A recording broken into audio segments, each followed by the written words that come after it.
ভারতকে হুঁশিয়ারি দিলেন ডক্টর মিজানুর রহমান আজহারী।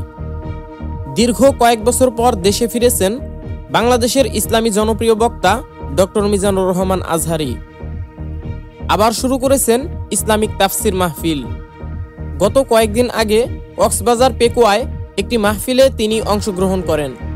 তার আগমনে করা হয় বিশাল আয়োজন। মাহফিলে উপস্থিত হন লক্ষ লক্ষ জনগণ। সেখানে ডক্টর মিজানুর রহমান আজহারী তার বয়ানের এক পর্যায়ে তিনি বলেন, আমরা রক্ত দিয়ে দেশকে স্বাধীন করেছি। ভারতকে হুঁশিয়ারি করে তিনি বলেন, আমরা ভারতকে বলে দিতে চাই, আপনারা যদি আমাদের সাথে বন্ধুত্ব করতে চান তাহলে আমরা বন্ধুত্ব করব, কিন্তু দাদাগিরি করতে আসলে পরিণাম ভালো হবে না। আপনারা নিজের চরকায় তেল দিন। প্রতিবেশী কখনো পরিবর্তন করা যায় না, আর প্রতিবেশী হলে ভালো ব্যবহার করতে হয়। আপনারা শান্তিতে থাকুন আর আমাদেরও শান্তিতে থাকতে দিন।